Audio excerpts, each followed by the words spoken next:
lá. Contrato intermitente aqui, eu vou pular a minha parte, vai na apresentação aqui para vocês. Muitos daqui já me conhecem, quem não conhece depois fica à disposição aqui para a gente bater um papo. Mas, primeiro falando de tipos de contrato de trabalho, né, pessoal? A gente não tem só o intermitente. Na área de departamento pessoal, nós temos inúmeros tipos de contrato de trabalho. Então, a gente tem o contrato por prazo determinado, contrato por prazo indeterminado, experiência, trabalho parcial, estagiário, jovem aprendiz, intermitente, autônomo, prolabore, temporário, eventual, home office, terceirizado, trainee. Não é à toa que a vida do departamento pessoal fica essa loucura, né? E há quem diga aí que departamento pessoal é só apertar um botão. Então, não é bem assim realmente. Cada tipo de contrato tem uma especificação, cada tipo tem a sua particularidade, cada tipo tem um período programado. Cada tipo gera um tipo de rescisão diferenciada, então é importante que realmente o analista ele conheça a fundo o que ele está fazendo. Não basta ele confiar no cálculo do sistema. O sistema, como eu falo para todo mundo, sistema de pagamento, sistema de folha de pagamento, ele erra. Por quê? Porque ele é parametrizado pelo homem. Então a culpa não é do robozinho ou é do sistema de folha, é de alguém que parametrizou o sistema. Então acreditem se quiser, quem criou a tecnologia foi o homem. Por isso que eu falo que a gente é muito melhor que a máquina, a gente é muito melhor do que qualquer automatização, porque qualquer automatização vai depender sempre da gente. Nunca tenham medo da automatização, nunca tenham medo da evolução, tenham medo de não evoluir junto com ela, é diferente. Então, aquele profissional que realmente está acostumado a só apertar um botão, ele vai perder espaço no mercado de trabalho para a robotização, porque o robô ele vai fazer exatamente a leitura do que vocês fazem no dia a dia. Se o dia a dia de vocês é apertar o botão, dar enter e mandar para o cliente ou mandar ali para o seu gestor, o robô vai fazer isso por você. Agora, se você é aquela pessoa analítica que vai a fundo, que vai investigar, que vai se perguntar os porquês, que vai contrariar o seu sistema, que vai acionar o seu suporte, você é um profissional diferenciado e isso nunca ninguém vai tirar de você, correto? Vamos lá. Então, vamos lá.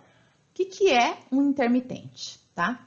Então, é considerado intermitente todo o trabalho no qual a prestação de serviços com subordinação, tá? Então, diferente do contrato autônomo, o intermitente ele tem subordinação, porém, ele não é contínuo, ele tem que ter uma alternância de períodos de serviços. A legislação aqui, ela deixa uma margem de vários entendimentos, porque o que ela fala? Que não é contínua, tem alternância de serviços, só que ela fala determinados em horas, dias ou meses. Então, eu posso fazer uma contratação de intermitente falando para ele que ele vai trabalhar, por exemplo, por 30 dias, por 60 dias, por 90 dias, porque a legislação aqui está me dizendo que eu posso fazer essa alternância em horas, dias ou meses.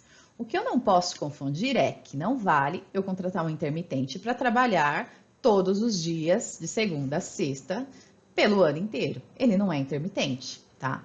Todos os dias, de segunda a sexta, por 6 meses. Eu vou dar uma margem para a legislação interpretar que eu não precisava de um intermitente. Eu poderia ter contratado um por prazo determinado, um temporário, porque vocês vão ver algumas outras regrinhas aqui que o intermitente pode ter. Só que vocês têm que observar isso. O importante é que a gente dê um intervalo por esse intermitente. Vocês vão ver que ele é convocado através de uma formalização, seja pelo WhatsApp, por e-mail, e ele pode aceitar ou não. Ele tem que ficar livre aí para poder ter outros trabalhos também como intermitente ou com outra modalidade que ele escolha. Mas a legislação diz isso, que é com subordinação, não é contínuo e tem alternância de períodos de prestação de serviço. E isso é importante, porque até eu vi algumas respostas em alguns grupos que falava que o intermitente ele tinha que ter um tipo de ramo de atividade específico, que tanto o empregado quanto o empregador precisava ter um ramo de atividade. Não, é independente do tipo de atividade, tanto do empregado quanto do empregador. A única exceção é para os aeronautas, que daí todos os aeronautas, eles são regidos por legislação própria. Então, aí sim vai ter uma especificação característica dos aeronautas, tá? Que não é o tema aqui nosso. Caso alguém aqui trabalhe com essa parte de aeronauta, depois me dá um toque aí a gente fala especificamente dessa modalidade. Então, ele é celebrado por escrito, ele tem registro em carteira normal, então a partir da data de admissão, vocês vão fazer o envio dessa admissão no S2200 para o E-Social, a diferença é que a modalidade vai ser informada como intermitente. E tudo que for previsto em convenção coletiva também, ele vai passar a ter direito. Então, o intermitente, às vezes as pessoas confundem essa figura, parecendo que ele é um funcionário totalmente à parte. Não, ele é um empregado, como qualquer outro da sua empresa. A diferença vai ser a forma de pagamento dele, que vocês vão ver mais para frente. Esse contrato tem que ter identificação, tem que ter assinatura, tem que ter o domicílio e a sede entre as partes, tem que ter o valor hora. Então, normalmente fala assim, valor hora ou dia de trabalho, né? Mas praticamente todos os contratos intermitentes são fixados com valor hora. Até porque a partir do momento que você faz a convocação, você informa por quantas horas ele vai trabalhar, por quantos dias ele vai trabalhar na jornada de X a Y. Então, na medida que você vai convocando, você vai informando para ele qual vai ser a carga horária para aquele trabalho em específico, tá? E uma observação muito importante, ele não pode ter um salário hora inferior ao salário hora mínimo, né? Então, se o nosso salário mínimo hoje é R$ 1.045 e a jornada padrão da sua empresa são 220 horas, você vai pegar o 1.045, dividir por 220, e aí nesse valor que você obter, tem que ser o salário mínimo cumprido para um intermitente. E também não pode ser inferior ao salário hora mínimo de outros empregados que têm a mesma função que ele na empresa. Então, se você vai contratar um intermitente, você já tem um outro funcionário efetivo com a mesma função daquele intermitente que você está contratando, você vai ter que respeitar o mesmo piso daquele outro profissional. Então, tem algumas características aí bem particulares do intermitente que você vai ter que seguir. Local e prazo para pagamento da remuneração. Então, nesse contrato, você já vai falar como vai ser feito o pagamento dele, todo quinto dia útil, todo dia 30, embora tenha uma parte da legislação que também dá uma confundida, porque fala que o pagamento tem que ser imediato. Mas esse imediato que a gente quer dizer é que tem que ser feito mensalmente, tá? Não é que você pôs ele para trabalhar hoje, você tem que pagar ele hoje. Não é isso. A empresa pode fazer o pagamento nos moldes da legislação, que é mensalmente, tá? Aí, você também pode convencionar através do contrato intermitente, se você já quiser especificar onde ele vai prestar serviço, se você já tiver sempre um local, entre aspas, fixo para ele, então foi contratado e sempre que ele for convocado, ele vai trabalhar no condomínio X, por exemplo. Você pode especificar isso em contrato de trabalho. Se sempre ele tiver um turno específico, quando ele for convocado, você pode especificar isso no contrato também. E outras formas de instrumentos e convocação. Então, você pode mencionar no contrato de trabalho que sempre que você for convocá-lo, será através do e-mail. Sempre que for convocá-lo, será através de WhatsApp. E assim por diante, tá? Então, você vai especificar a forma de contrato. No documento que eu vou mandar para vocês, que vai ser na sequência da aula, eu vou mandar a gravação da aula, o material da aula que a gente está falando, e também vou encaminhar um modelo de contrato de trabalho intermitente. É importante reforçar que, caso vocês utilizem, validem antes com o jurídico da empresa de vocês, com o superior de vocês, para ver se esse superior vai aprovar a utilização deste modelo, ok? Vou estar encaminhando também uma planilha simuladora de cálculo de salário de intermitente. Eu acho que a única que já tem aqui é a Verônica e talvez a Patrícia, que já tenha feito um treinamento antes com a gente e foi da mesma modalidade, a gente fez um aulão especial.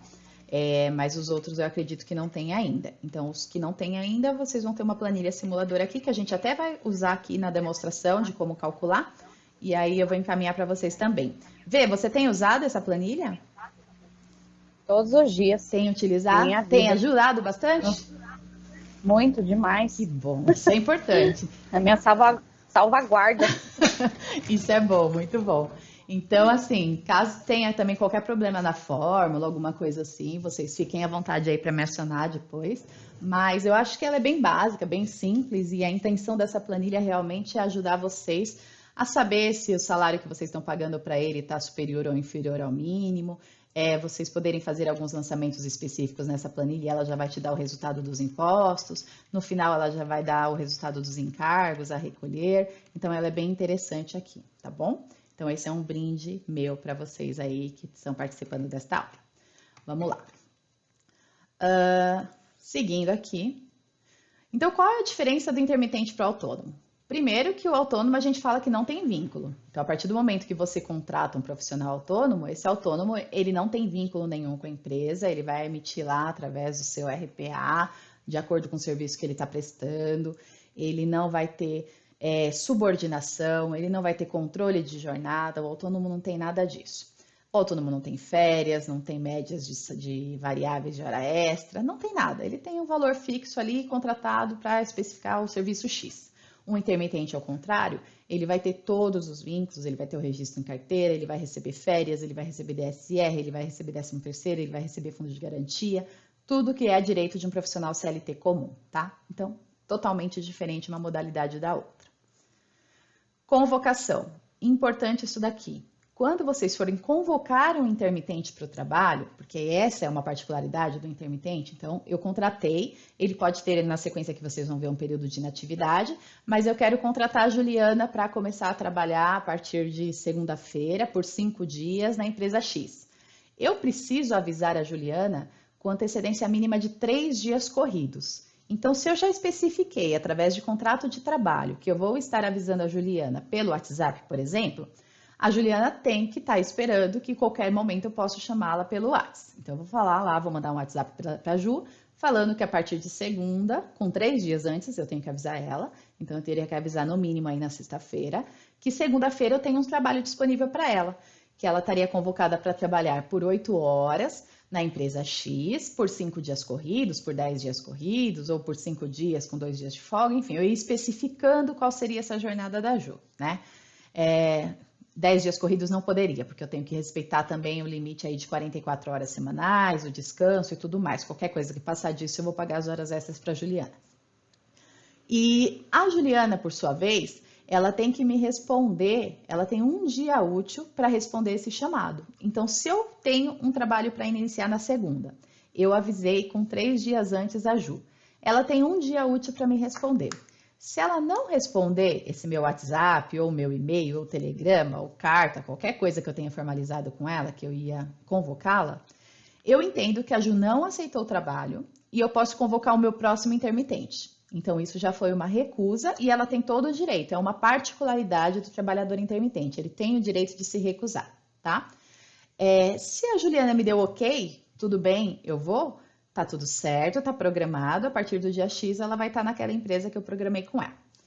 A recusa não pode ser entendida como um ato faltoso ou de insubordinação, porque lembrem-se, o intermitente ele pode ter outros empregos. Então, de repente, naquele dia ela já estava escalada para trabalhar em uma outra empresa. Então, ela tem o direito de me falar, Mônica, eu não posso começar na segunda porque eu tenho um outro compromisso, eu tenho um outro trabalho e assim por diante, tá? Constatada a prestação de serviço pelo empregado, estão satisfeitos os prazos mencionados, então basta a programação para o início dela. Só que tem um porém, se a Juliana aceitou o meu chamado e não foi trabalhar, aceita a oferta para comparecimento do trabalho, a parte que descumprir sem justo motivo pagará a outra parte no prazo de 30 dias multa de 50% da remuneração que seria devida, tá? Então, aí ela me paga uma multa. Eu posso descontar 50% do dia dela. Então, por quê? Porque ela se comprometeu comigo, ela falou que ia, não foi, então eu vou descontar 50% do dia dela a título de multa, tá? Então, isso é uma indenização do trabalhador com a empresa por não ter ido e ter confirmado para mim que ia. Então, a empresa teve um prejuízo. Além disso, eu ainda posso descontar o dia de falta da Juliana, tá? Porque uma coisa é a falta ao trabalho, porque estava programado o trabalho para ela, estava tudo certo, estava aceito. E outra coisa é os 50% da remuneração, que é uma multa, tá? Então, tá aqui na hipótese do período de convocação. Esse aqui é o prazo de pagamento, não é o alerta disso daqui. Perfeito? Alguma dúvida aqui até o momento? Se alguém tiver, pode interromper, senão a gente prossegue. Vamos lá. Então, período de inatividade. É outra particularidade do trabalhador intermitente. Então, eu posso registrar a Juliana, registrei para início. E lembrando que se eu preciso de um intermitente para segunda-feira, eu vou ter que registrar ela com data de admissão de segunda, por exemplo. Ela pode nunca ter sido minha funcionária, mas eu contratei a Juliana justamente nessa modalidade. Então, eu vou ter que registrar a Juliana com data de segunda. Ela vai trabalhar lá pelos 5, 10, quantos dias eu contratei. Esse contrato continua ativo comigo, por quanto tempo for necessário, até que uma das partes faça a rescisão contratual, tá? Então, eu posso deixar ela inativa por quanto tempo eu quiser. E ela também pode se permanecer inativa por quanto tempo ela quiser. Mas esse período de inatividade não tem recebimento nenhum. Então eu não vou pagar nada para a Juliana não me deve nada. Ela simplesmente está como se fosse um contrato ali parado. Não é suspenso, porque a gente não fala em perder avos disso, avos daquilo, porque vocês já vão entender como que calcula, mas é um período justamente de inatividade. Qual que é a particularidade aqui? Se ela estiver inativa na minha empresa e estiver inativa em outras empresas também, ela não está tendo nenhum salário contribuição para recolhimento no INSS.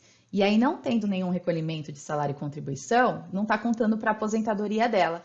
Então, cabe a ela fazer o recolhimento de uma guia complementar facultativa. Foram mudados os códigos, então hoje no código 5833, com vencimento até o dia 15 do mês seguinte a competência, para que ela esteja complementando essa aposentadoria. O valor mínimo aí de recolhimento tem que respeitar a primeira faixa da tabela do INSS. Então, no mínimo, ela teria que recolher sobre um salário mínimo de R$ 1.045.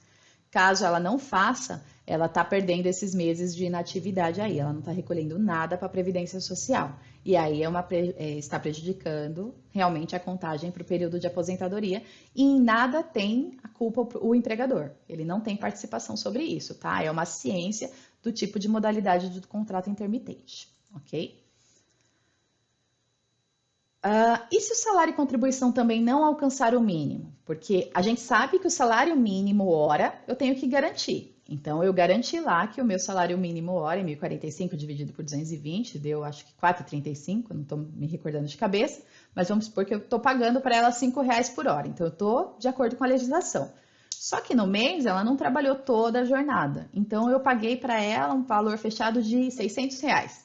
Eu não atingi a tabela máxima de 1.045 para recolhimento. A empresa vai recolher os 7,5 só sobre os 600, que é o que ela contratou a Juliane e deu naquele mês de contratação. Se ela não tiver outros vínculos, outros rendimentos, ela também teria que fazer o complemento dessa guia, para que conste isso para efeitos de fins de aposentadoria e salário e contribuição. Se ela não fizer esse recolhimento, se ela não tiver outros rendimentos que se acumulem com isso, está no mesmo cenário. Esses meses não estão sendo computados para salário e contribuição, tá? E quem deve complementar é a empresa? Não, é o empregado. É a mesma condição do período de inatividade, ok? Então, eles têm que saber disso, é importante o empregador já deixar essa ciência, explicar direitinho para que o colaborador não se sinta lesado, porque muitas coisas eles não sabem também, é uma modalidade nova para eles. Então eles vão falar, eu não sabia que não estava contando para minha aposentadoria. A partir do momento que eu tenho um registro em carteira, eu achei que eu estava seguro. Aí vai passar 2 anos, 3 anos, aí vocês, poxa vida, agora que eu fui descobrir que eu não tenho aposentadoria nesse período todo. Então deixa bem especificado desde a época de admissão, o que ele tem que fazer, o que ele não tem que fazer, o que ele tem que observar, o que ele não precisa observar. Perfeito? Se ele tiver múltiplos vínculos, entra na mesma regra, embora ninguém faça. Eu acredito que praticamente nenhum intermitente está fazendo isso, tá? Mas entraria na mesma regra dele fazer o controle dos recolhimentos que ele está tendo por empresa e ele ir escolhendo as ordens das empresas que ele quer comunicar. Ó, já recebi X da empresa tal, e aí você ia somando isso na outro rendimento para que você já abatesse da base, para que ele não ultrapassasse o teto do limite do INSS, que a gente sabe que o INSS por faixas tem um teto, que hoje está lá na faixa de 700 e poucos reais. Então, se você ultrapassar aquele teto, corre o risco dele estar contribuindo com mais do que ele deveria para o INSS. Então, mas cabe a quem fazer esse controle? Ao profissional. Se ele não está te informando nada, se ele não está te entregando as declarações de que ele está recebendo das outras empresas, vida que segue, você vai fazer e aplicar sua tabela de acordo com o que você está pagando para esse profissional. Nada muda. A obrigação é dele de estar te informando isso. Férias. Aqui é uma particularidade bem peculiar para quem está acostumado com a folha CLT padrão, tá? Então, o intermitente, ele recebe férias todos os meses, independente da quantidade de dias trabalhados. Então, ao contrário do que a gente está acostumado na legislação, que ele tem que ter, para ter direito a um avo de férias, ele tem que ter no mínimo 15 dias trabalhados naquele período, tem que ser superior a 14. Um intermitente, quantos dias que ele tiver trabalhado? Você vai pegar o acúmulo do valor que ele recebeu e dividir por 12. E vai dar o valor relativo de férias naquele demonstrativo de pagamento. Então, a cada demonstrativo mensal fechado, e vocês vão ver daqui a pouquinho, cada demonstrativo fechado, ele recebe vamos chamar de um avo de férias ali naquele pagamento, tá? Um avo sobre o valor recebido. E aí aqui é uma particularidade, a cada 12 meses, que completa o período aquisitivo, conta o período aquisitivo normal, ele adquire o direito de usufruir as férias, tá? Só que daí tem um porém aqui da legislação. Ela fala um mês de férias, tá? Ficou também meio dúbio aí, porque a nossa legislação padrão, tá aqui para frente também, fala que nós teremos direito a 30 dias de férias, 24 se tiver faltas injustificadas, ou 18, ou 12. Então, na CLT, ela especifica quantos dias de férias a gente tem direito. No intermitente, ele para assim. Ele fala que a cada 12 meses, eu tenho nos 12 meses seguintes direitos a usufruir a um mês de férias. Ele não me fala 30, ele não me fala 31, ele não me fala 28. Então, assim, a gente sugere que siga sempre com o padrão normal, né, de 30 dias, mas há margem aí de uma interpretação diferente. Ninguém vai entrar, acredito eu, com uma reclamatória trabalhista para falar que saiu de férias no mês de agosto e o empregador deixou ele em casa só 30 dias e deveria ser 31. Acho muito improvável, mas pode acontecer, tá? Então aqui fica um alerta para vocês de que como a lei do intermitente só fala um mês, ele não deixou claro quantos dias são esse um mês, se deveria seguir 30, 31 ou 28, tá bom? Nesse período, ele não vai poder ser convocado por vocês para nenhum serviço, pelo mesmo empregador. Então, você concedeu as férias para ele, você não pode convocar. Só que outros empregadores podem seguir normalmente a convocação. Então, esses outros empregadores podem estar lá com ele em trabalho e para a sua empresa ele está de férias. Porém, ele também não vai receber por elas, porque ele já foi recebendo no mensal. Então, você vai ver que no seu holerite mensal já recebe férias e um terço de férias. Então, é realmente só o descanso. E esse descanso pode ser fracionado em 3 períodos. Como tem esse fracionamento em 3 períodos, é por isso que a gente entende que pode manter os 30 dias padrões. Porque se ele menciona os 3 períodos, não tem lógica eu fazer os 31 dias ou os 28 dias. Por isso que subentende-se que permanece os 30 dias, tá? Então, aqui tem o lembrete, que já foi pagas no decorrer do ano, de forma proporcional e ao final de cada ano de prestação de serviço. Então, você só daria o gozo de férias realmente. Quer perguntar, Vê? Quero. Diga. Como você bem sabe, eu tenho muito funcionário intermitente. Sim. Muito. E tenho brigado muito para tirar eles do intermitente. Uhum. No caso das férias, eu tenho uma porrada de funcionário já que a partir do dia 1º do 10 eu já tirei do intermitente e coloquei para o indeterminado. Como que eu consigo dar férias para um funcionário desses a partir do momento que eu tiro ele do intermitente e coloco ele para o indeterminado? Eu sigo o mesmo padrão? Você segue o mesmo padrão. A partir da data do registro dele? Então, quando você vira ele para indeterminado, você não vai mudar a data de admissão, né? Não. Você vai manter a mesma data. Então, o período aquisitivo dele venceu, ok? Ele vai sair de férias. Okay. O máximo que você vai fazer é reapurar para ver se teve alguma diferença de médias entre o período, que eu acredito que também não vai ter. Então, você vai calcular o recibo de férias normal, mas você já vai descontar o valor já antecipado. Então, nada vai mudar, ele já recebeu. Você só vai fazer um bate para ver se ele teria algum valor complementar a receber. E aí, você identificando que realmente não deve nada para ele, tudo já foi quitado nos meses anteriores. Nada vai ter que ser contabilizado em folha agora. Você só teria que fazer uma validação para ver se naquele período ficou alguma coisa pendente por conta do recálculo, da reapuração de verbas, reapuração de médias ou qualquer coisa desse tipo, tá? Por quê? Porque vamos por assim, você pode ter registrado ele como indeterminado antes de 1 ano, né? E aí, antes de 1 ano, ele ficou lá com 9 meses, vamos supor, você transformou ele em indeterminado, tá? Então, de 1 a 9, ele estava como intermitente, sempre recebendo um avo a cada mês trabalhado. Aí, no 10º mês, 11º, 12º, ele já estava como indeterminado. Então, ele deve ter tido horas extras, variáveis, tudo naquele mês. Aí, você vai ter que gerar um recibo de férias desses 3 meses aí, com essa variação, porque esses 3 meses ele vai ter direito a receber. Perfeito? Sim, claro. Então, você vai ter que complementar só esse tempinho que passou. O restante, ele já recebeu. Então, você vai ter reflexo no 1º ano, porque foi aonde você interrompeu. Depois segue a vida, segue a regra normal do CLT. Beleza. Tá bom? Tá ótimo. Vamos lá. Então, perfeito. Ô, Mônica, eu não entendi. Esses 3 meses que ele virou, nesse exemplo, que ele virou indeterminado, ele ainda recebe como intermitente os Não, 3 ele vai meses? receber como CLT. Tá. Então, por isso que o caso dela, porque assim, os 9 meses que ele ficou como intermitente, ele vai estar recebendo no mensal, né? Então, 1 mês, 2 meses, 3 meses, cada um foi na folha de pagamento. Vai ficar mais visual para vocês daqui a pouco que a gente fizer a folha. Quando ela virou ele para indeterminado, ela já não vai mais pagar isso em folha. Então, ele ficou com 3/12 ali parados no decurso do período aquisitivo que ele ainda tinha direito, porque não vai mudar o período aquisitivo continua a contagem, tá? Então, quando concluir um ano, ela sabe que ele ainda tem 3/12 de férias para tirar. Quando ela for dar o descanso para ele, ela vai dar um recibo de férias para ele, mas equivalente ao que agora? Só os 3/12 que faltava, porque ele não recebeu em folha de pagamento, aquele avo mês a mês, então ele tem direito àqueles 3/12 do período CLT que ele ficou realmente com prazo indeterminado já. Ah, Tá entendi. bom? Beleza? Entendi. Ficou claro agora. Perfeito. Mônica, Oi? mas nesse caso seria feita uma alteração do modelo de contrato e continuaria valendo o mesmo contrato com a mesma data de admissão?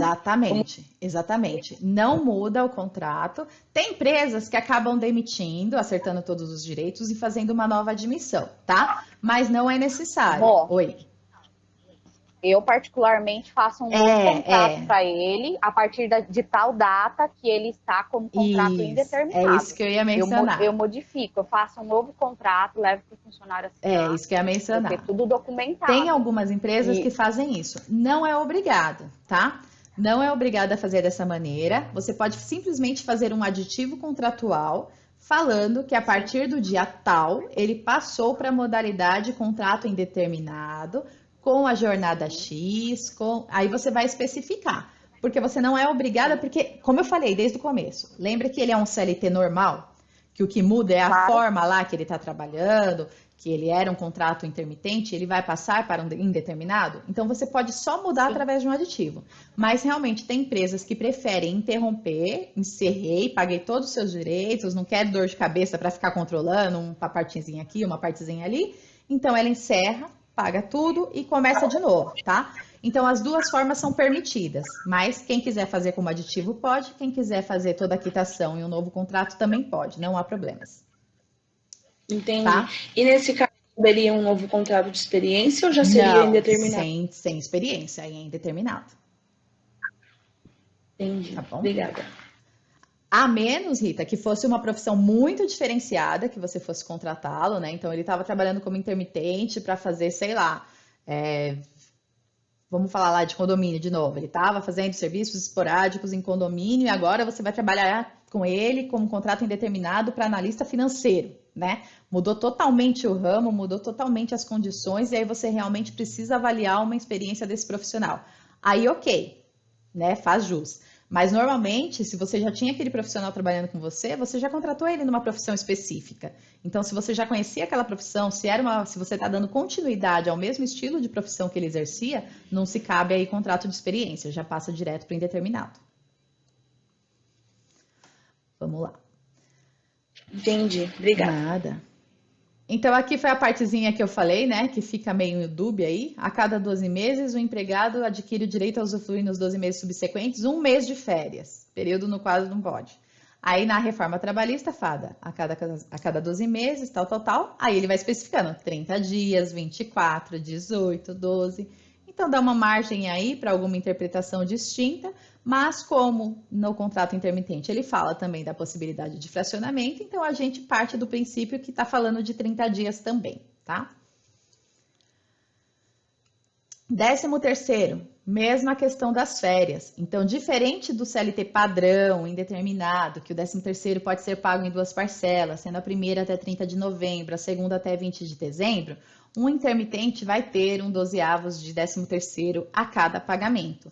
Então, você vai ver daqui a pouquinho que fez o cálculo ali da folha, você vai somar os valores, vai dividir por 12, pá, lança lá no Olerite um 12avos de 13º salário. Próxima vez que ele foi convocado, fechou o mês, calculou todo o valor, divide por 12, mais um 12avos de 13º salário. E assim por diante, e a cada um 12avos pago, recolhe o fundo de garantia ali. A diferença é que daí você vai recolhendo o INSS dele mensalmente também. Diferente dos encargos de 13º, que você só vai recolher lá em 20 de dezembro, no intermitente você vai recolhendo a cada folha de pagamento. Então muda essa regrinha também, tá? Então intermitente, a cada folha de pagamento você vai recolhendo o INSS sobre folha. Então a contagem dos avos é um 12avos, tanto para férias quanto para 13º, é feito por mês trabalhado, cuja fração é igual ou superior a 15 dias, será vida como mês integral, isso daqui elas nos termos da CLT. Só que daí aqui ele faz uma inovação para a parte do intermitente, que independente do número de dias, ele vai ter direito. Então, significa dizer que se o empregado é contratado para trabalhar em intermitente e ao longo do mês é convocado 5 ou 12 dias, mesmo assim ele vai ter direito a um 12avos de férias ou 13º. É só somar os valores e dividir por 12, tá? E no caso de férias, além desse valor, sobre o valor você vai pagar 1/3 também de férias, normalmente. A gente já vai para a prática. Aí, salário maternidade, outro probleminha aqui. O salário maternidade é devido também à empregada contratada para o trabalho intermitente, tá? E constitui a base do salário e contribuição previdenciário pela contratante. E aí, como que você vai fazer a apuração? Porque, tendo em vista que ela trabalha por convocação, aí você vai precisar ter uma média para poder saber qual é a média que você vai pagar mensalmente para ela, como maternidade, e poder ali descontar da sua guia GPS ou da sua guia DARF para as empresas que já estão na DCTF. Então, qual que é a regra para a maternidade do salário intermitente? Você vai se basear nas médias dos últimos 12 meses de convocação dessa profissional em maternidade. Você soma as remunerações lá incidentes, né? Então, se ela tem salário mais periculosidade, vai fazer composição para as variáveis de remuneração. Se tem salário mais insalubridade também, se tem médias de hora extras também. Então, você vai pegar a remuneração de cada mês trabalhado. Então, vamos supor que ela trabalhou em 5 de 2019, trabalhou em 7 de 2019, 11, 2, 3 e 4 de 2020. Para cada um desses meses, ela obteve uma remuneração com esses valores aqui, tá? Então, você vai somar todas as remunerações. A partir do mês 5, ela se afasta por maternidade. Qual é a base salarial que você vai pagar para ela durante os 120 dias? Você vai somar todos esses valores, que são os últimos 12 meses, vai dar 9.675. Esse resultado você vai dividir por 6. Então, não é por 12, você vai dividir pela quantidade de meses que ela foi convocada, tá? Então, se ela tivesse sido convocada nos últimos 12 meses apenas por 2 meses, você ia somar as duas remunerações e dividir por 2. Esse resultado seria o salário maternidade dela por 120 dias. Se ela tivesse trabalhado um único mês durante os 12 meses, aquele único mês trabalhado seria o valor da maternidade dela por 120 dias. Tá? Então, aqui a gente somou 9.675, viu que foram 6 meses trabalhados nos 12 meses que antecede a maternidade, dividiu por 6, esse será a remuneração para pagamento da maternidade da profissional. E também sobre esse valor aqui, vocês vão calcular, vai pegar esse valor e vai dividir por 12 e vai pagar como um avo de 13º salário maternidade. Então, em cada folha de pagamento dela, ela vai receber salário maternidade intermitente, por exemplo, 1.612. 13º salário intermitente, 1.612. E lá na guia GPS, você compensa normalmente esses valores, porque quem está pagando essa maternidade para essa profissional intermitente é a empresa. Dúvidas aqui? Eu tenho uma. Diga. Por exemplo, se eu convoquei a profissional para trabalhar apenas 10 dias em um mês, aí ela entrou de licença maternidade. Então, no cálculo da maternidade, ela teria direito a este um mês? Por ter trabalhado apenas 10 dias? Isso, ela teria direito a esses 10 dias, na verdade, né? Esses 10 dias deu lá na remuneração dela, sei lá, deu R$1.000, tá?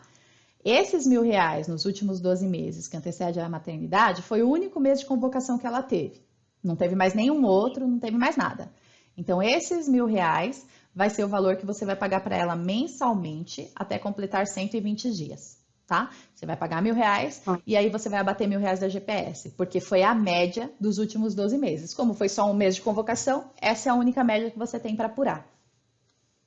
Ah, Tá perfeito. bom? E aí, sobre esses 1.000, divide por 12, é 1/12 de 13º sobre a maternidade também. Certo? Mais alguma pergunta aqui, pessoal? Não? Então, vamos lá. Aqui é também probleminha, porque, como eu disse, depois vocês dão uma olhadinha na lei do intermitente, ela é muito resumida. Ela foi jogando ali, pode isso, pode isso, pode isso, pode isso, mas não deixou tudo tão claro, tá?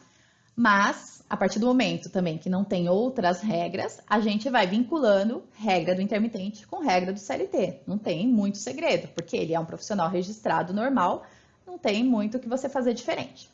Então, o empregado trabalha, vamos por uma vez por mês na empresa. E aí, naquele dia, ele se acidentou. É considerado acidente de trabalho? Ao que tudo indica, sim, não tem o que fazer. Ele estava na empresa, ele é um profissional registrado, tá? Como fica a sua estabilidade? Porque o seu contrato é intermitente. Aí, de acordo com essa lei, o acidente de trabalho é o que ocorre pelo serviço, isso daqui a gente já sabe. E logo após tem a previsão da estabilidade. O segurado que sofreu o acidente tem garantia pelo prazo de 12 meses. Essas leis não foram alteradas quando a gente teve o contrato intermitente. Então, se ela não foi alterada, a gente tem que entender que ele continua tendo os mesmos direitos, que eu vou continuar dando estabilidade para ele, que eu vou ter que fazer uma CAT normal.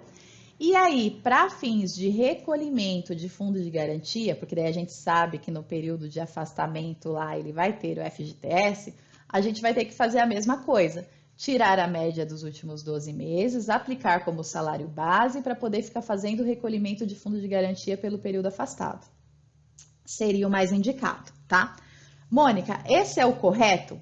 De verdade, eu não sei informar o que é o correto, porque eu falei, não está escrito em lugar nenhum qual é o procedimento a ser adotado. Até tem umas observações, procurei bastante, procurei se tem processo sobre isso, se alguém já passou por isso, se já teve casos. A gente ainda não tem casos reais sobre processos, sobre decisões, sobre jurisprudências. Mas a gente acredita que só vai ter pareceres legais depois que acontecer alguma coisa evidente. E aí, como a gente não quer que espere acontecer alguma coisa evidente, a gente sempre orienta a empresa a seguir pelo caráter conservador, pelo caráter mais padrão da legislação.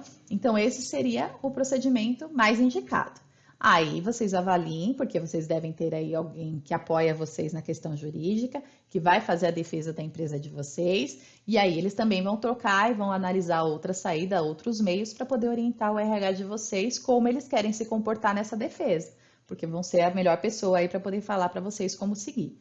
Mas de verdade aqui procurei em vários meios, procurei em óbice no fisco, guia trabalhista, blá blá blá. Não tem nenhum lugar que consiga nos responder essa pergunta com precisão. Por quê? Porque essas leis aqui não foram alteradas e na lei do intermitente a gente não tem algo que cita especificamente a modalidade de afastamento.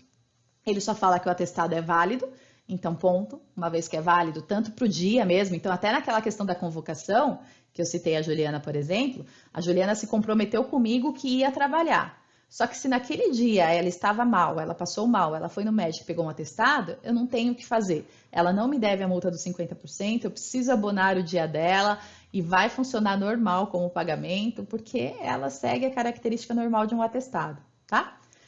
Então, como diz aqui, ó, essa pergunta, infelizmente, fica a cargo da Justiça do Trabalho. E aí, com o fim da reforma trabalhista, tenta afastar, porém com a rispidez e falta de debates, a gente não tem muita força ainda da justiça especializada nessa questão. A gente vê que o E-Social deixa cada vez mais para frente a parte de medicina e segurança do trabalho, então eles não levam tão a sério essa parte da saúde ocupacional das pessoas. Então, fica para quando o profissional leva para a justiça, para o juiz decidir o que fazer ou o que não fazer. Já teve algum caso, Vê? Você teve um caso de afastamento lá na sua empresa, não teve? Sim. Foi acidente ou foi auxílio, doença? Foi doença, né? Foi um acidente. Mas não era de trabalho, né? Funcionário... Era de trabalho. Era acidente de trabalho. Tá. Como que vocês seguiram funcionário... lá? Eu abonei os dias dele. Mas foi superior a... Tive que aceitar o atestado. Foi superior a 15? Não, foram 7 dias de atestado, ele se cortou o joelho, teve que ficar afastado em um. E aí você pagou esses 7 dias? Tive que pagar os 7 dias dele. Menos mal que foi inferior a 15, né? Graças a Deus, Deus me livre. Reza bastante, ora bastante. Tipo assim, foram 3 profissionais intermitentes, esse cortou o joelho, a outra torceu o pé na porta de casa. Falei, gente, eu vou mandar benzer essa empresa, porque eu não aguento mais os intermitentes tudo sofrendo acidente. Será que eles estão fazendo de propósito? Meu Deus. Até pensei. É muito complicado. Falei, não é possível, meu Deus. É muito complicado, porque é o que a gente falou, né? Embora seja uma modalidade reconhecida, falta muito respaldo legal em vários critérios. Então, eu fico com medo disso. Dependendo do qual é o objetivo da empresa, se ela não quer, igual no seu caso, né? A sua ela contrata por bastante tempo, você sabe que outra modalidade supriria aquela necessidade. Às vezes, será que vale arriscar e ficar nessa modalidade, sabendo que vai poder dar tanta dor de cabeça e tanta margem para as outras coisas? Talvez não. Agora, se você for usar para uma situação atípica, que realmente é uma contratação específica, aí talvez valha o risco, né? Ai, vamos lá.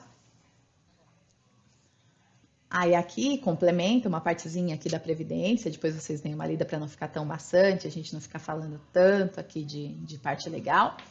Aí vamos lá, remuneração. Aí beleza que a gente vai para a prática. Então, ao final de cada período da prestação de serviço, ele recebe de imediato as seguintes parcelas: remuneração referente ao dia trabalhado, o DSR correspondente, as férias proporcionais, o 13º, adicionais legais, se ele tiver direito adicional de insalubridade, periculosidade, e o recibo de pagamento tem que ter as discriminações das parcelas devidas. Vamos dar um exemplo aqui. Ele foi convocado para trabalhar 7 horas diárias, de segunda a sábado, no período de 1 a 25 de fevereiro de 2020. Aceitou a convocação. Então, foi o primeiro passo. Você fez uma convocação formal, ele respondeu lá em um dia útil que aceitava. Então, ele trabalhou esse período. Considerando que o salário hora seja R$ 25,00, a gente vai ter número total de dias úteis, de segunda a sábado nesse período, 21 dias. Horas trabalhadas, 7 horas diárias, vezes 21 dias, 147 horas. E o DSR desse período, 4 DSRs, tá? Então, a gente conseguiu fazer a composição deste período aqui. Aí aqui repete-se o primeiro termo e aqui a gente vê como fica os cálculos. Então, a remuneração dele era R$ 25,00 por hora, perfeito? Vezes quantas horas? Então, eu peguei lá os 21 dias, multipliquei por 7 horas, deu 147 horas. 25 vezes 147, eu cheguei num salário de 3.675. A planilha que eu mandei para vocês tá aqui, ó. Eu joguei 7 horas, R$ 25,00 por hora. Coloquei aqui que o período era de 1 de fevereiro a 29, dias úteis, não úteis, tá aqui. Nota que se na planilha você tivesse jogado aqui um salário hora de R$ 4,00, ele ia te dar essa informação, ó, inferior ao legalmente permitido, tá? Então, na planilha ele já tem aqui a orientação se você está pagando menos do que o mínimo do salário mínimo permitido, tá bom?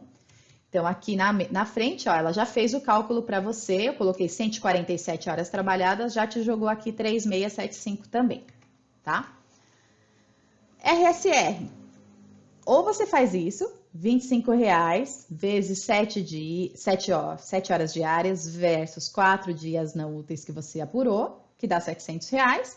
Ou aquela história, 3.675 dividido por 21 vezes 4, que vai dar R$ 700,00. Mesma coisa. Tá? Remuneração total, 4.375, que foi a soma do salário mais o DSR. Aí que entra a história aqui das férias. Como que você calcula as férias proporcionais? Nesse caso, ele só teve direito ao salário DSR, mas ele poderia ter tido aqui horas extras, ele poderia ter tido DSR sobre as horas extras, que o cálculo é normal. R$ 25,00 vezes quantas horas ele fez, mais a percentual da hora extra, ia seguir o cálculo de folha de pagamento comum. Se ele tivesse outros, vocês iam somar aqui. Ele teve o total de 4.375. Então, você vai pegar esse 4.375 e dividir por 12. Você vai chegar no valor de 1/12 de férias. E o terço de férias? Esse valor dividido por 3. 1/12 de férias e 1/3 de férias. E o 13º proporcional? Mesma história. 4.375 dividido por 12. Deu 1/12 de décimo. total bruto devido. É a soma do salário, mais o DSR, que deu esse total, mais um avo de férias, mais um terço, mais um avo de décimo. Deu este valor aqui, tá? E aí, aqui para frente, vai entrar nos encargos, que daí você vai ter que calcular os encargos normalmente. Como que funciona esse cálculo de encargos aqui? Você tem lá a tabelinha por faixas do INSS. É claro para todo mundo que está aqui na sala a fórmula de cálculo dessa tabelinha do INSS? Todo mundo sabe como que apura, como que chega nos valores? Sim. Sim, sim. Tem alguém aqui que não conhece? Vou considerar que todos conhecem, hein? Beleza. Então tá bom. Então, 5.225 foi a base da contribuição do nosso INSS aqui, tá? Porém, dessa base aqui, 364 refere-se ao 13º, que é tributação exclusiva. Isso a gente continua seguindo essa regra. Então, a gente vai ter uma base de 4.861 primeiro, para apurar, porque foi a parte da folha de pagamento comum. 4.861, a gente vai olhar em que faixa do INSS ele se enquadra. Então, ele se enquadra aqui, ó, em 14%. Este valor, menos o teto imediatamente anterior, sobra R$ 1.726. Vezes 14%, eu vou ter R$ 241 de INSS, mais os valores de INSS anteriores, mais 125, mais 94, mais 78. Eu fecho com o INSS de R$ 539,48. A planilha simuladora já separa esse valor para vocês aqui. Se tivesse hora extra, bastava inserir aqui a quantidade de horas, tá? Que a planilha já ia trazer para vocês os valores. E o percentual, claro, se fosse diferente aqui o percentual de vocês. E ela dá a opção aqui de você inserir um percentual aqui e outro tipo de percentual aqui. Adicional noturno também, se vocês tivessem, bastava colocar quantas horas de adicional noturno essa pessoa fez e o percentual que ele já ia trazer o cálculo para vocês. Aí aqui ele já trouxe para vocês e ele já trouxe o cálculo do INSS, ó, 539,48. Aí continuando, a parte do base do INSS do 13º. A gente sabe que é só aqueles 364, se encaixa onde? Na primeira faixa de 7,5%. Vezes 7,5 vai dar 27,34 de INSS de décimo. Planilha 24,37 de décimo. Fechei meu encargo aqui de INSS. Aí aqui tem a explicação, se alguém tiver dúvida depois, reforça aqui a base de INSS, tá? Para vocês.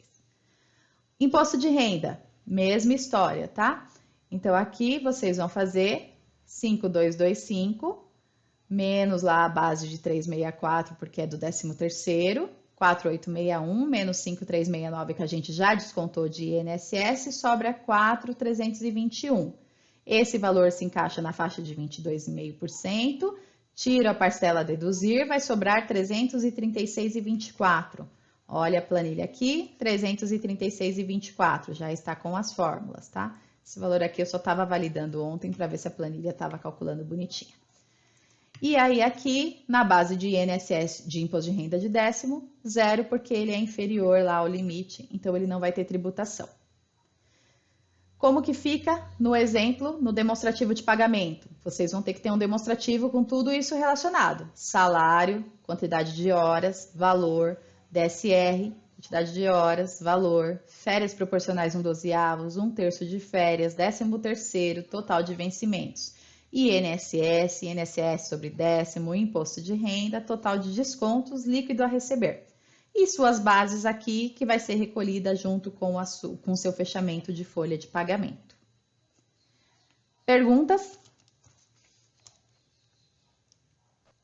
Em matéria de encargos, você sabe me informar se dentro da Cefip ele aceita normalmente o INSS do 13º? A Cefip teve essa atualização? Ele deveria aceitar normalmente. De verdade, eu não fiz nenhum teste direto na Cefip. Você sabe informar se na sua Cefip está passando normal?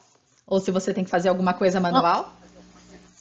Não sei te falar, porque essa parte de encargos é tudo com a contabilidade. Né? Eu só faço a parte mastigável. Vamos fazer um teste depois, até, se a gente conseguir. Vamos fazer uma validação direto na Cefip, que eu não cheguei a fazer. É para passar normalmente. Eu vi alguns posts que falou que na importação do sistema de folha para a Cefip não estava passando, mas que quando lançava manualmente na Cefip fechava, tá?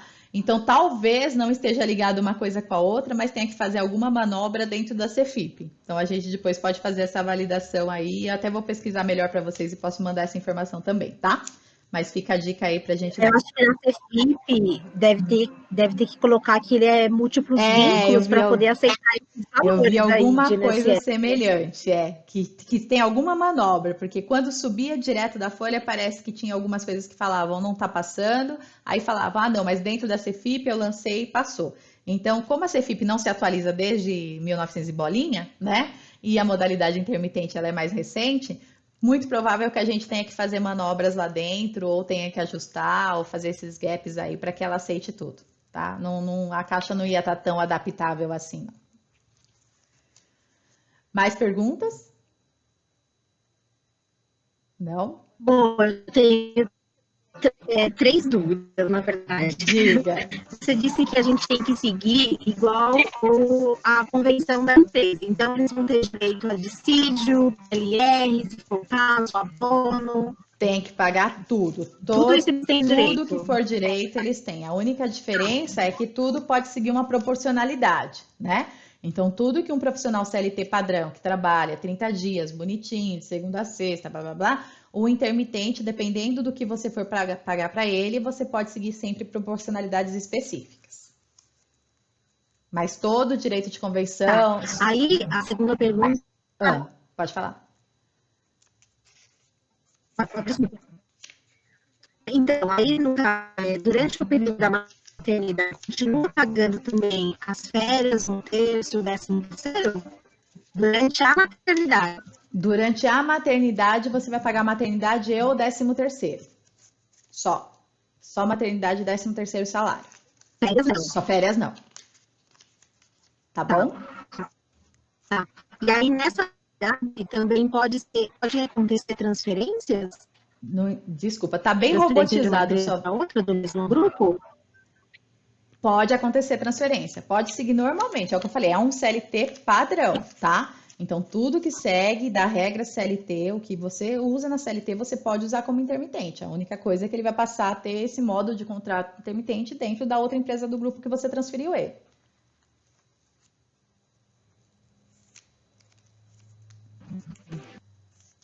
Perfeito, Ju? Tá cortando bastante a sua chamada. Tá tudo certo. Beleza, vamos lá. Aí aqui tem mais exemplos, tá? Depois, se vocês quiserem dar uma olhadinha, tem outro modelinho de demonstrativo de pagamento, mais exemplo de cálculo aqui com outro total de horas, com outro valor de salário. Se vocês quiserem pegar esse exemplo e depois jogar na planilha para ver se ela vai funcionar bonitinha, se tiver algum gap lá, vocês me informem.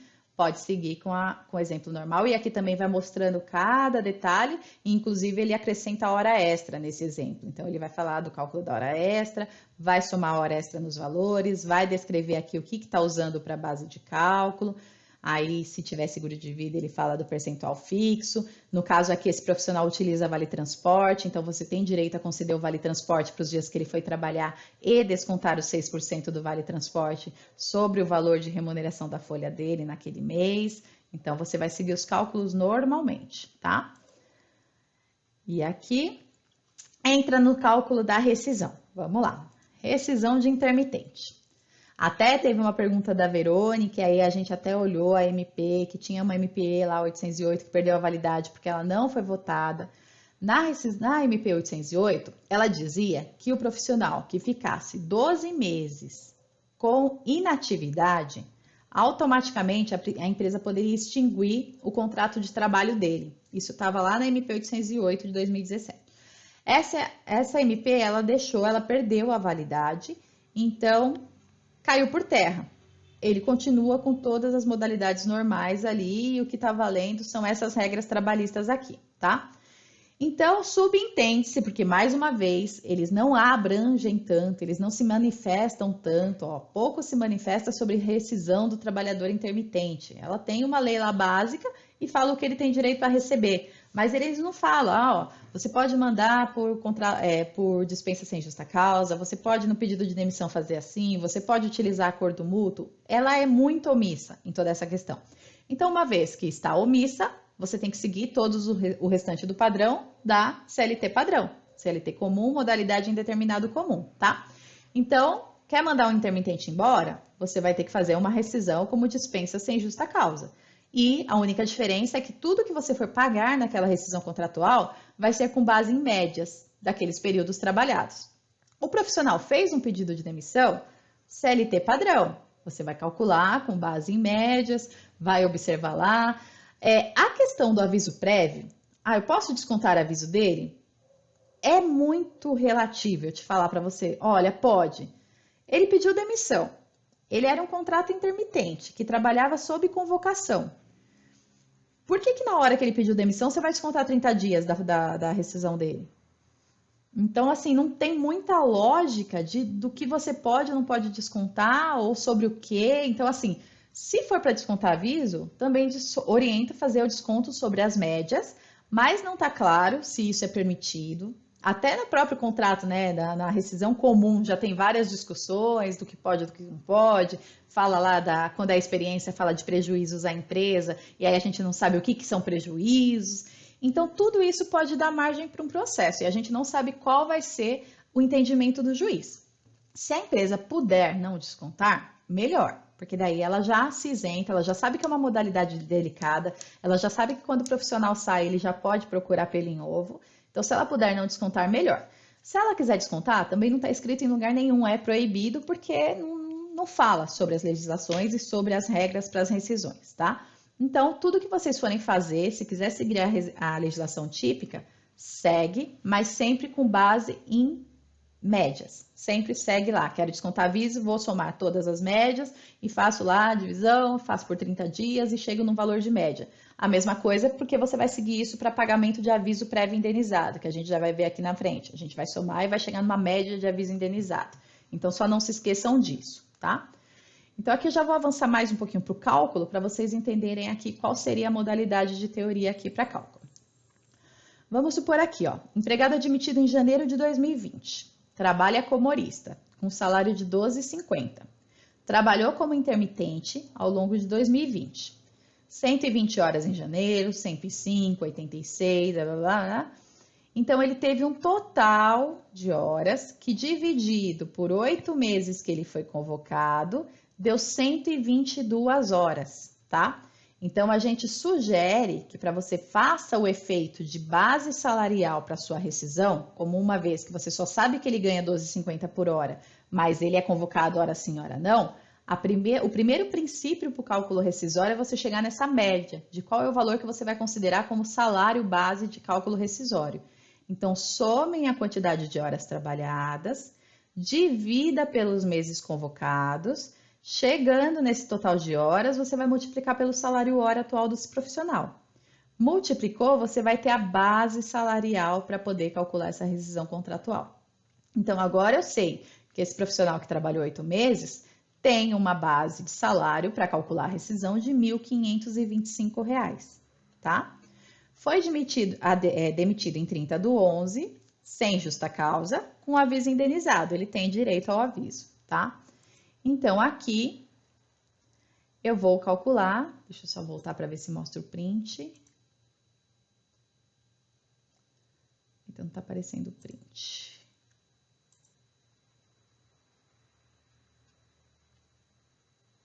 Eu já dou um ESC para ver se mostra o print, mas vamos lá. Então, eu vou calcular 122 horas, que já foi os 976 horas dividido por 8 meses. A base do meu cálculo vai ser os 1.525, que foi as 122 horas vezes os 12,50. E o saldo do meu FGTS eu vou ter que pegar lá na Caixa Econômica normal. Eu vou extrair lá o saldo do FGTS dele e vou pegar qual é o valor base, porque eu vou ter que pagar a multa de 40% sobre essa base, tá? Deixa eu só abrir aqui rapidinho a apostila para a gente enxergar esse print aqui, só um minutinho. E num caso de rescisão, você encerrar o contrato com desconto de aviso prévio. Faz sentido? Vê, você já teve pedido de demissão de intermitente lá na sua empresa? Mo, fiz essa Foi semana. como pedido? Não, eu tive que desligar ele. Você que desligou. Dificilmente. Se eles trabalham, a menos que eles consigam outro emprego, né? Aí talvez eles vá te procurar para fazer um pedido. Mas se não, se eles estiverem trabalhando nessa modalidade em várias, eles não vão se manifestar para nada, né? E aí fica aí para a empresa poder fazer a demissão mesmo. Posso ter aqui um mútuo acordo? Posso. Mas daí, assim, o que vai funcionar no mútuo acordo é os 50%, né, do aviso indenizado, tal. O restante também segue as mesmas regras da CLT comum. Saldo de salário continua zero aqui, porque ele não teve prestação de serviço naquele mês. Então, na verdade, a rescisão se torna muito mais simples do que uma rescisão padrão aí, do que a gente está acostumado com o salário CLT. Perguntas? Não? Podemos seguir? Vamos lá. Então, seguro-desemprego. Antes, também quando saiu a MP que ficou inutilizada, essa foi a MP 808 de 2017, ela veio dizendo que ele não tinha direito ao seguro-desemprego. Como ela não foi votada, ele tem direito ao seguro-desemprego normalmente, tá? Então, em casos de dispensa, ele vai poder dar entrada no seguro-desemprego dele normalmente. Aí foi o que a gente falou no começo. E se eu quiser transformar um intermitente em contrato indeterminado? Na CLT não tem nenhuma vedação. Só que a gente tem que se atentar a isso daqui, ó. Nos contratos individuais de trabalho, só é lícita a alteração nas respectivas condições por mútuo consentimento. E ainda assim, desde que não resultem direta ou indiretamente prejuízos ao empregado, sob pena de nulidade da cláusula. Então, a gente tem que analisar dois pontos aqui para poder tornar esse intermitente indeterminado. Primeiro, ele concorda? Porque às vezes ele está trabalhando em intermitente em vários outros lugares e para ele não compensa virar um indeterminado, onde ele vai ter que ficar lá fixo todo dia, de segunda a sexta, por X tempo, e ele não queira. Segundo, você paga e firmou com esse profissional R$ 12,50 por hora. Você não vai poder reduzir esse salário hora dele. Então, também tomem cuidado com isso. Eu prefiro então demitir e contratar de novo. Toma cuidado. Você vai demitir e contratar de novo, mas você vai contratar com outro salário inferior? Fica atento, porque senão também vai poder caracterizar uma fraude aí na justiça que você só fez o desligamento dele para poder reduzir o salário. Então, não poderia rebaixar o salário via de regra, tá? Então, tome cuidado com isso daqui, porque tem esse artigo e ele fala que não pode resultar em prejuízos, ok? Então, a gente tem que observar se há consentimento e se não teve prejuízo. Aí, aqui a gente fala que deverá fazer um termo auditivo com as devidas alterações de salário, jornada, tal. Então, se você quiser aumentar o salário dele, você pode. Reduzir, a gente não sugere. Fazer as alterações na devida CTPS, lembrando que hoje ela é digital, então tudo que você fizer, você vai transferir para o e-social, 2205, 2206, tudo que você tiver que fazer, você vai transmitir via e-social. Aqui tá, ó, 2206 do e-social. O empregado já recebeu as férias, 13º, então se já deu um ano lá, ele vai ter os efeitos normais e aí já foi pago mensalmente. Então, ele só vai ter direito ao descanso futuramente, caso você já pagou integral, tá? Isso se você não encerrou o vínculo.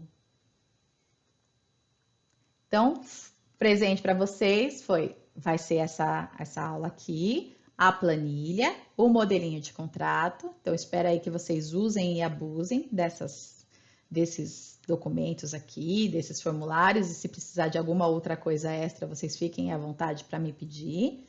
Aqui tem algumas perguntas e respostas, tá? Que pode ajudar vocês no dia a dia aí. Então, como deve ser elaborado o contrato intermitente? Então, aqui está falando que deve apresentar o valor da hora trabalhada, que também deve ser registrado e colocada a função que vai ser exercida, de preferência o local de prestação de serviço, o instrumento que vai ser feita a convocação. Qual o valor da remuneração? Então, lembrando que ela não deve ser menor que o valor mínimo hora do salário mínimo nacional, que você não deve fazer discriminação salarial, então se você tiver um outro profissional no mesmo cargo e salário, você não deve fazer diferenciação, que a convocação tem que ser 3 dias corridos de antecedência, que ele tem um dia para fazer esse retorno, que a gente orienta que seja feito por escrito ou com gravação de mídia. Tomem cuidado com a LGPD, tá? Então, eu sempre vou reforçar que agora com a LGPD vocês têm que ter alguns documentos aditivos aí que ele permita que você faça essas convocações e qual meio que você vai fazer essas divulgações. Se tem alguma multa por descumprimento do que foi definido, então são aqueles 50% do que a gente falou, que ele paga como multa caso ele não concorde. E isso vale para a empresa também, tá? Convocou o intermitente, ele aceitou ir trabalhar. No dia que ele foi trabalhar, não teve trabalho, a empresa vai pagar os 50% de multa para ele. Ele se deslocou, ele saiu da casa dele, ele foi até o local para trabalhar, e aí vocês que falharam com ele. A multa é para os dois lados. Ele pode prestar serviço a outros? Pode. Ele não está vinculado só à sua empresa, ele pode trabalhar como ele quiser em outros lugares. Então, tanto que ele tem esse prazo de um dia útil para te responder se ele vai aceitar ou não. Prazo para pagamento. Então, a gente coloca aqui até o 5º dia útil do mês subsequente. Não pode passar disso. Então, respeitem os prazos legais da legislação, senão vai ter as mesmas multas de um profissional comum. Como deve ser o recibo de pagamento? Foi o que a gente falou, deve ter todas as descrições de pagamentos, de eventos, de bases. Como deve ser feito o recolhimento do FGTS da contribuição?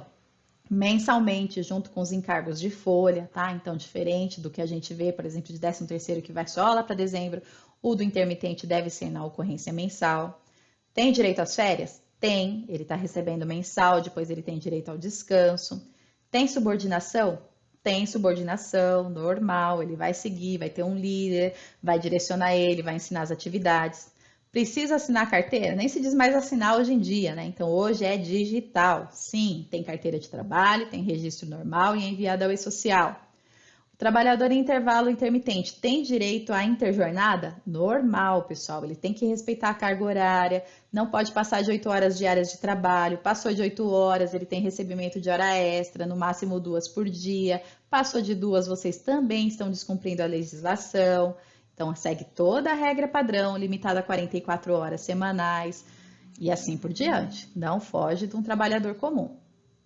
Deve pagar vale transporte? Sim, se ele puder. É omissa também na legislação, então é o que eu falei, mais uma vez omisso, então a gente entende que sim. Se ele solicitar vale transporte, ele vai fazer a opção e você pode descontar 6%, só que sobre o salário de cada mês lá que você estiver pagando. Não vai pegar os 12,50 lá de salário hora, multiplicar por 220 e sobre aquele salário fazer 6%. Vai ter que ser proporcional a cada mês de pagamento que você estiver fazendo com aquele intermitente. Tem direito ao salário família? Normal, se der direito ao salário família, se tiver enquadrado na tabelinha de salário família, você vai fazer o pagamento também. Pode desligar indeterminado e recontratar como intermitente? Antes da medida 808, eu previ uma quarentena de 18 meses para isso acontecer, tá? Perdeu a eficácia, não tem mais esse prazo mínimo. Só que a gente orienta em caráter conservador que vocês aguardem pelo menos 90 dias para fazer isso, para não ter aí uma caracterização, uma fraude ou o que eu falei aqui, ó, redução de salário, tá? Então, eu vou lá, desligo um profissional meu que já está fixo e já contrato na sequência para ser intermitente, eu posso estar prejudicando, porque de repente eu não preciso realmente daquele meu profissional todos os dias da semana, e aí é uma forma de eu diminuir minha folha de pagamento. Demito hoje a Andressa e amanhã eu contrato ela como intermitente e começo a chamar ela para trabalhar 3 dias por semana? Não, né? Então não fica legal. Aí sim, realmente, num processo trabalhista, as chances de eu perder é grande, tá? Aqui, se vocês quiserem depois consultar esse processo, ele fala sobre o adicional de insalubridade. Então, se o profissional trabalhar numa área insalubre, lembrando que o adicional de insalubridade é sobre o salário mínimo, então 10, 20 ou 40% do salário mínimo. Se ele estiver numa área insalubre, entende-se que ele tem direito normalmente ao recebimento, então aí não seria proporcional aos dias trabalhados, seria sobre o salário mínimo mesmo. Então, se a empresa não conseguir neutralizar essas condições e provar que ele deixa de estar exposto à insalubridade, a empresa teria direito ou dever de pagar isso em folha de pagamento para ele, como qualquer outro profissional. Não sei por que meus prints sumiram, mas só para ajudar a nossa apresentação, né? Então, a gente pega aqui, mas eu pego de novo aqui na apostila, não tem problema, a gente improvisa. Teve 2 tentativas de processo, que foi contra o Magazine Luiza. Depois que foi demitido, eles reivindicaram e contestaram o trabalho intermitente. Teve um primeiro julgamento que meio que foi a favor, Então, eles falaram aqui que trabalho intermitente é lícito, só que só deve ser feito somente em caráter excepcional e para atender em demanda em pequenas empresas, que não era cabível atender posto de trabalho efetivo. Aí a turma declarou nula a contratação do reclamante pelo regime intermitente. Ó. Então, a turma aqui declarou, ela não aceitou o argumento do reclamante, tá?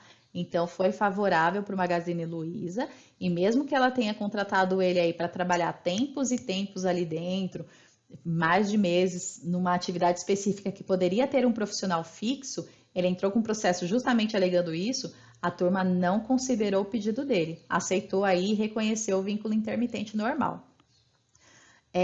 Aí nos autos dele ele reclamava, falando que não deveria ser contínua, mas mesmo assim a turma reconheceu normal isso foi bom.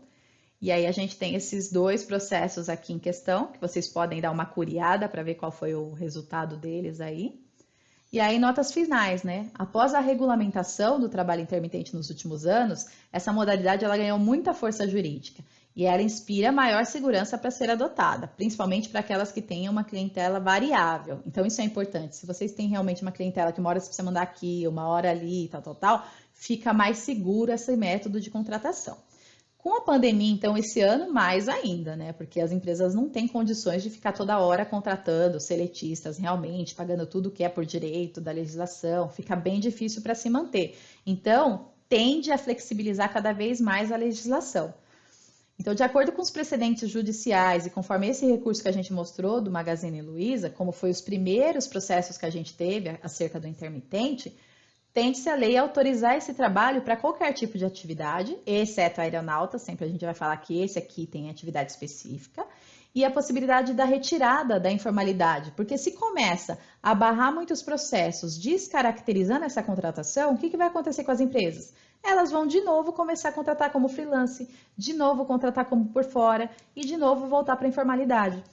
Então é por isso que as empresas a justiça tende a reconhecer essa formalidade, esse vínculo, para que não burocratize tanto essa modalidade de contratação e que as empresas possam realmente usufruir aí de um benefício maior e ter esses períodos de pico. A única sugestão que eu dou para vocês realmente usem com moderação, verifiquem se vocês não estão agindo de má fé, se vocês realmente estão colocando um intermitente porque seria necessário realmente essa modalidade, ou se vocês não estão trocando 6 por meia dúzia só para reduzir o caixa de vocês, porque caso isso seja muito bem evidenciado na justiça, se o cara tem um baita advogado bom e ele consiga comprovar isso, aí a multa vem grande para vocês. Vocês vão ter que pagar uma série de indenização, além de ter que reconhecer o vínculo desde o começo, tá? Então, tomem cuidado, sejam assertivos na forma de contratação, mas também não precisa ter 100% de medo, porque vocês veem que a justiça está sendo bem favorável, tá? E, principal, ter um apoio jurídico, porque se vocês não tiverem esse apoio jurídico, vocês vão ficar fazendo as coisas realmente aí por achismo, e aí esse achismo aí pode nos levar aí a algum engano, alguma coisa que a gente caia por terra, e aí a gente vai ser pego aí em pegadinhas que a empresa não vai ficar feliz, o dono não vai ficar feliz e as multas também não são baixas. Tudo bem, pessoal? É isso que eu consegui colher para vocês. Agora fica aberto para perguntas e respostas. O que eu conseguir ajudar, eu vou responder. O que eu não conseguir, eu vou pesquisar, mas podem habilitar o microfone caso tenha ficado alguma dúvida do que a gente viu hoje, pessoal.